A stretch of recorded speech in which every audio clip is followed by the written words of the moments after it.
What's up, guys? Welcome back to Budget Beater Builds. In today's episode, we're going to go ahead and get the Volvo's radiator replaced, and with any luck, we're going to have it up and running and able to drive on its own under its own power. Stay tuned.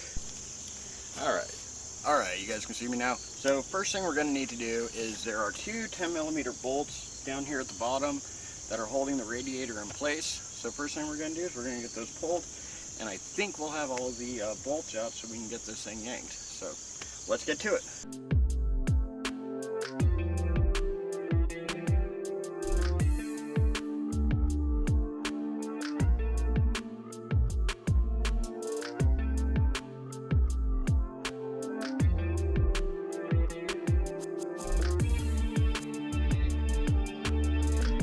Alright, so I found another bolt that's holding the intercooler as well as the AC condenser all together. That's located back here. As soon as we get this out, I'll show you where it's at.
Alright, so it looks like the charge cooler is blocking the removal of the radiator at this point. And before anyone else in the comments says, I know this should be pulled from the bottom, but because of the angle we have here, I don't want to lift this up and drop it that way. So we're going to do it the harder way.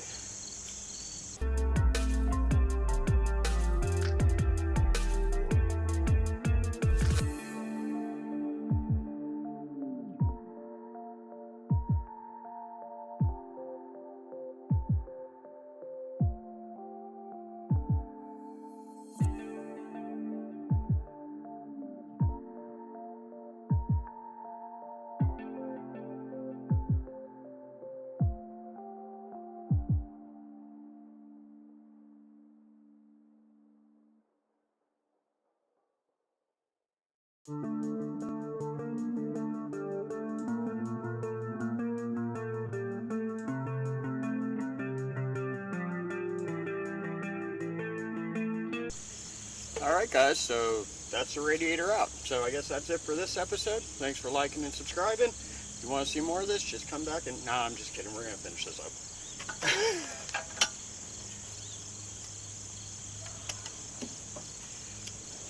Alright, so, same frame. So next thing I want to do is I'm going to pull out the new radiator. I'm going to lay them side by side and make sure all the mounts line up. Make sure nothing's not breaking, everything looks good. So let's do that next. Alright guys, so there's a couple of things you want to look for when you're replacing a radiator. First thing you want to see is just to make sure that all of the mounting points, like that one, these two on the side, one down here, and then one down right there. Make sure all of those match up. You also want to make sure any transmission cooler lines, like this, as well as your lower outlet and your upper outlet, look the same and have the same angles and everything, and this looks to be an exact match. Then the other thing you want to look for is you're going to have occasionally additional mounting brackets that need to be transferred over to the new radiator.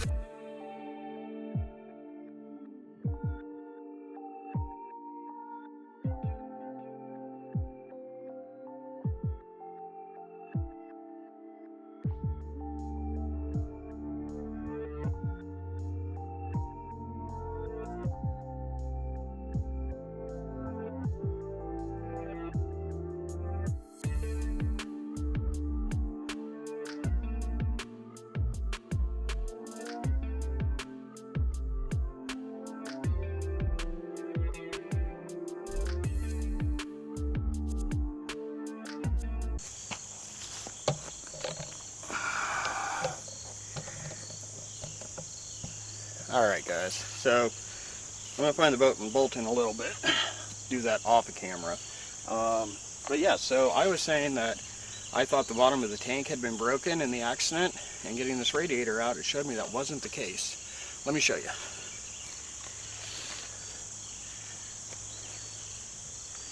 Alright, so I'm going to drop this down a little bit. You're not going to see me, but alright. So, it looks like in the impact, it was hard enough that the driver's side mount actually cracked the tank open right down here. I'm hoping you can see that. Well, I can definitely demonstrate like that. So yeah, that's why I lost all the coolant. So yep, definitely time for a new one.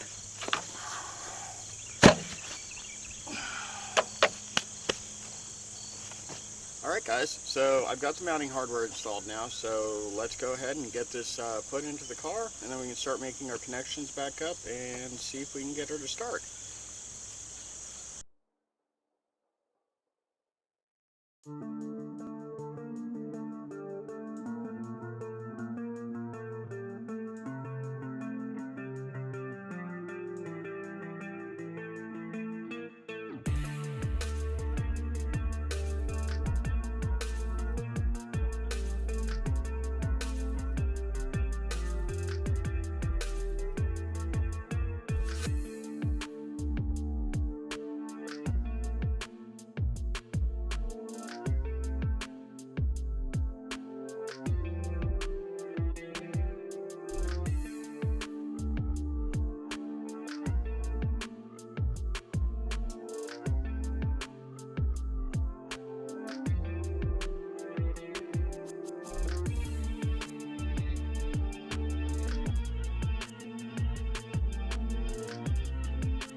Alright guys, so we have my lovely daughter as the camera woman. You can hear her giggling in the background. Say hi, Ree. Hi. You can see she's very enthused by this. So we got it running. Temperature's running a little bit high. Also, by the way, I don't know how much audio we lost because I apparently forgot to turn on my microphone. But yeah, so temperature's a little up. It's about midway, but not too bad. So we're going to get that pulled into the driveway. You want to pan over to the driveway. So we're going to get it down there. Short drive. Maybe we'll go a little further. So we'll see. First we'll see if it does drive.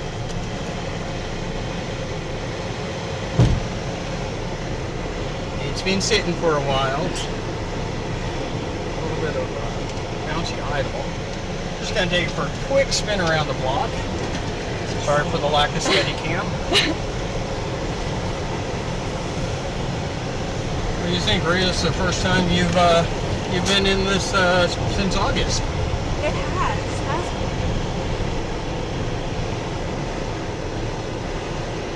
Got a really bouncy idle for some reason, which we'll need to figure out. But she drives, and guess what? The air is blowing cold. Now this is going to be very interesting to anybody who might see the car driving because remember, it has no bumper, it has no headlights. It says coolant low, so that's actually a good thing. That's probably also why we're getting the bump. So we'll go park it now. We'll top off the coolant. I knew I was being a little too aggressive with this, but I haven't driven this in a long time, so kind of want it. Let's open her up. Boost!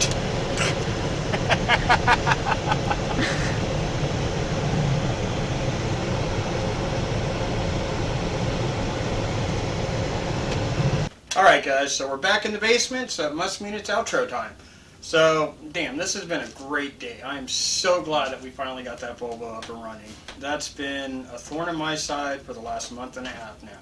She's running. She's not done yet, but she's running. So, still got a little bit more to do. We're going to have to get the headlights put on. We're going to have to put on the front bumper. Going to have to drain the coolant. We're going to have to pull the air box again. And you saw how much fun I had with that. So we can get access to the transmission dipstick. So we can top off the transmission fluid. So it's definitely going to be for another episode, but I think we got one more episode left, and then we're going to have this thing fully back together, back on the road again. So yeah, and this isn't the end of projects. I have a lot of other stuff in the wings. I've got our newest speeder van, which I haven't even revealed to you guys yet, unless you're following me on Instagram. So we got the van, we've got the Subaru that still needs work done. And then we got a ton of motorcycle winter projects. So we've got a lot of content coming up for you guys, and I'm really excited to bring it out for you guys. So if you want to get up to date every time I post a new video, go ahead and hit that subscribe button. Go ahead and throw a like on this video if you enjoyed it. And if you like getting notifications, go ahead and hit that notification bell. But for now, I'm out. Thanks, guys.